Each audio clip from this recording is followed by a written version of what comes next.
बहू और बेटी समान। माँ, मैं बहुत थक गई हूँ घर संभालते संभालते। यहाँ मेरी थकान किसी को नज़र नहीं आती। कुछ दिन आराम करना चाहती हूँ। सोच रही हूँ कुछ दिनों के लिए अपने मायके आ जाऊँ। आते हुए अपने बच्चों को भी साथ ले आऊँगी। वे वहीं से स्कूल चले जाएंगे। आखिर एक ही शहर में ससुराल और मायका होने का कुछ तो फ़ायदा मिले। नम्रता ने फ़ोन पर अपनी माँ से कहा। पार्वती जी ने दूसरी तरफ से कहा, हाँ बेटा, जब तेरी इच्छा हो आ जाना, आखिर ये तेरा भी तो घर है। ठीक है माँ, तो मैं कल ही आ जाऊँगी। नम्रता खुश हो बोली, हाँ बेटा, कल आ जाओ, मैं तुम्हारा इंतज़ार करूँगी। अभी मैं फ़ोन रखती हूँ, मुझे मंदिर भी जाना है। कमला जी ने फ़ोन रख दिया और सीधे किचन में गई। किचन में खाना बना रही बहू से बोली, अरे अनुपमा, सुनो, कल तुम्हारी ननद आ रही है। आज बाजार जाकर फल सब्जी और मिठाइयाँ लेकर आना। बेचारी मेरी बेटी ससुराल में नौकरों की तरह काम करती है और उस पर कोई ध्यान ही नहीं देता। यहाँ आएगी, कुछ दिन रहेगी तो उसका मन और तबीयत अच्छे से रहेंगे। सास के मुंह से ऐसी बातें सुनकर अनुपमा का चेहरा उतर गया। वह मन ही मन सोचने लगी, खास आपको मेरी थकावट भी नज़र आती। मैं भी दिन रात झाड़ू पोछा, बर्तन, खाना बनाना, मार्केट जाना और हर वह काम करती हूँ जिससे हमारे परिवार वालों को कोई दिक्कत ना हो। खास आप मुझ पर भी ध्यान दे पाती। आपकी बेटी तो जब मन में आता है तब यहाँ आ जाती है, लेकिन मैं साल में एक बार ही अपनी माँ के पास जाती हूँ, तब भी आपको प्रॉब्लम होती है। मैं भी इंसान हूँ, मेरा भी मन है। मुझे भी लगता है अपने माँ के पास जाकर थोड़ा आराम करूँ, सुख दुख की दो चार बातें करूँ, अपना मन हल्का करूँ।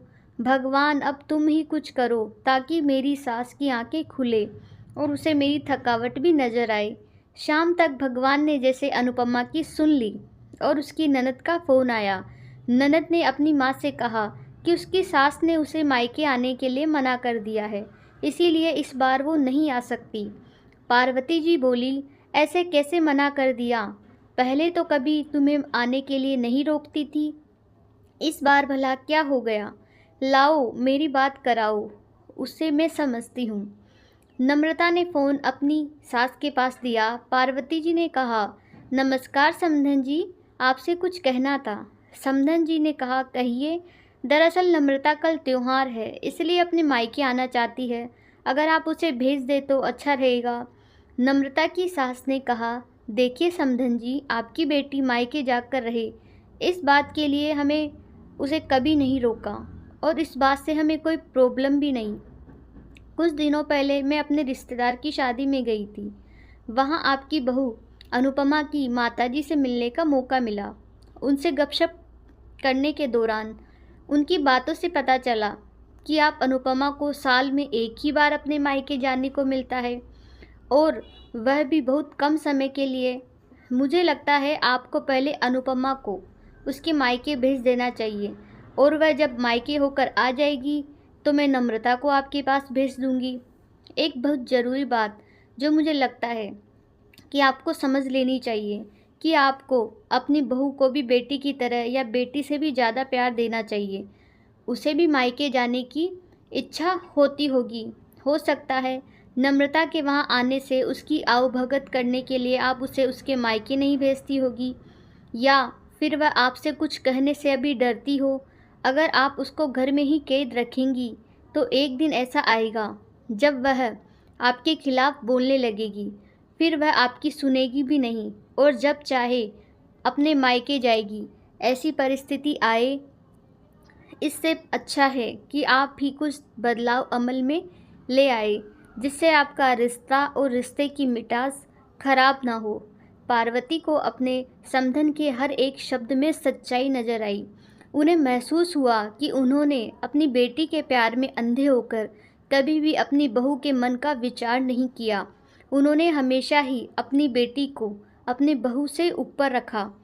दूसरी तरफ नम्रता भी अपनी भाभी के बारे में हो रही इस बातचीत को सुन रही थी। उसने भी रियलाइज़ किया कि वह कभी भी अपनी भाभी के साथ ठीक से बात नहीं करती और जब जब वह अपने मायके जाती है तो भाभी थोड़ी उदास रहती है। पार्वती जी ने अपनी बहू को बुलाया और उसे कहा, कि अनुपमा, कुछ दिनों के लिए नम्रता नहीं आने वाली, इसलिए पहले तुम अपने मायके ही कर आओ। यह सुनते ही अनुपमा का चेहरा खिल गया, क्योंकि यह पहली बार था जब उसकी सास ने सामने से उसे अपने मायके जाने के लिए कहा था। अगले दिन अनुपमा अपने मायके गई और इस बार 1-2 दिन के लिए नहीं, पूरे हफ्ते भर रह कर आई। अपने माँ बाप से, अपने रिश्तेदारों से मिलकर आई, और जब वह लौटकर आई तो उसका चेहरा खिला हुआ था, उसकी आंखें चमक रही थी।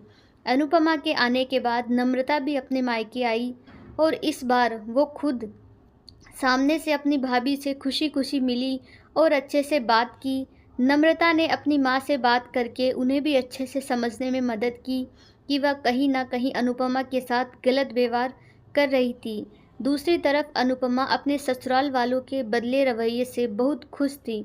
अब वह खुशी खुशी सबका ध्यान रखती और हर काम प्यार से करती। वह ध्यान रखती कि कोई भी ऐसी बात या काम ना करे जिससे घर में तनाव का माहौल पैदा हो। पार्वती जी अपनी बहू को खुद ही समय समय पर मायके भेज दिया करती। एक छोटे से बदलाव ने सास बहू और भाभी ननद के बीच की कड़वाहट को दूर कर दिया और रिश्तों को और भी ज़्यादा मीठा और मजबूत कर दिया। कहानी कैसी लगी प्लीज़ कमेंट करके बताइए, और प्लीज़ दोस्तों मेरे चैनल को सपोर्ट कीजिए, मेरी कहानियों को ज़्यादा से ज़्यादा लाइक कीजिए, शेयर कीजिए। Thank you.